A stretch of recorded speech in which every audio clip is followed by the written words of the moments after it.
Teori belajar behavioristik adalah teori yang mempelajari perilaku manusia. Perspektif behavioral berfokus pada peran dari belajar dalam menjelaskan tingkah laku manusia dan terjadi melalui rangsangan berdasarkan stimulus yang menimbulkan hubungan perilaku reaktif, respon, hukum-hukum mekanistik.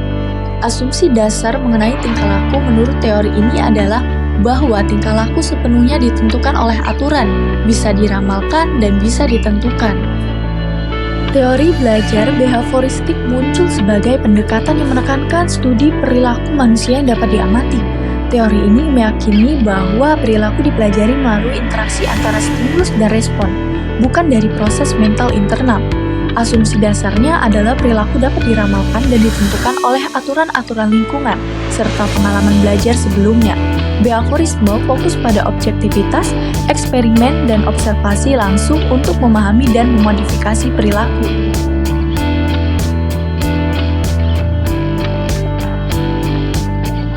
Pada tokoh Ivan Pavlov tahun 1849 sampai 1936, Pavlov ini mengamati bahwa anjing mulai mengeluarkan air liur tidak hanya ketika diberi makanan, tetapi juga ketika mendengar suara atau melihat stimulus lain yang terkait dengan makanan. B.F. Skinner tahun 1904 sampai 1990. Skinner adalah seorang psikologi Amerika yang mengembangkan teori pengkondisian operan yang menekankan peran konsekuensi dalam membentuk perilaku.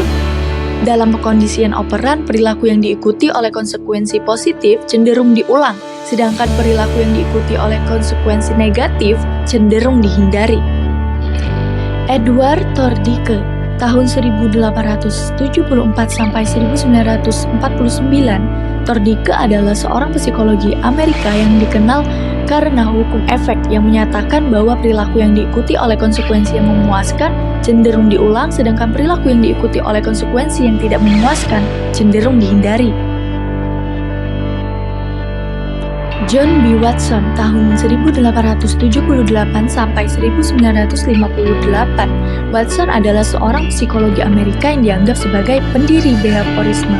Ia berpendapat bahwa psikologi harus menjadi ilmu yang objektif dan dapat diukur, dengan fokus pada perilaku yang dapat diamati dan diukur secara langsung. Prinsip utama teori belajar behavioristik. Yang pertama, stimulus respons. Prinsip dasar behaviorisme adalah bahwa perilaku hasil dari respon terhadap stimulus eksternal. Stimulus adalah setiap peristiwa atau kondisi di lingkungan yang memicu respon. Yang kedua ada penguatan atau disebut dengan reinforcement. Penguatan adalah proses meningkatkan kemungkinan perilaku diulang dengan memberikan konsekuensi positif setelah perilaku tersebut. Yang ketiga ada hukuman, punishment, proses mengurangi kemungkinan perilaku diulang dengan memberikan konsekuensi negatif atau menghilangkan konsekuensi positif. Yang keempat ada pembiasaan, conditioning, belajar melalui asosiasi antara stimulus dan respons atau melalui konsekuensi perilaku. Contoh penerapan teori behavioristik dalam pembelajaran modern yaitu ada penerapan reward dan punishment di kelas. Reward dengan memberikan pujian atau hadiah kepada siswa yang menunjukkan perilaku yang diinginkan, misalnya menyelesaikan tugas dengan tepat waktu. Sedangkan punishment memberikan teguran, mengurangi waktu bermain, atau memberikan tugas tambahan kepada siswa yang menunjukkan perilaku yang tidak diinginkan, misalnya berbicara tanpa izin dan mengganggu teman. Kemudian ada drill dan praktik. Menggunakan latihan berulang untuk membantu siswa mengingat informasi dan mengembangkan keterampilan dasar, misalnya latihan matematika dan latihan membaca. Kemudian ada penggunaan teknologi dalam pembelajaran dengan menggunakan perangkat lunak atau aplikasi yang memberikan umpan balik langsung kepada siswa saat mereka mengerjakan tugas atau latihan, misalnya aplikasi pembelajaran bahasa, perangkat lunak matematika. Ada juga modifikasi perilaku, yaitu dengan menggunakan teknik behavioristik untuk membantu siswa mengatasi masalah perilaku. Misalnya menggunakan sistem tekan dan memotivasi siswa untuk menyelesaikan tugas, menggunakan kontrak perilaku untuk membantu siswa mengelola emosi. pembelajaran modern atau kurikulum merdeka.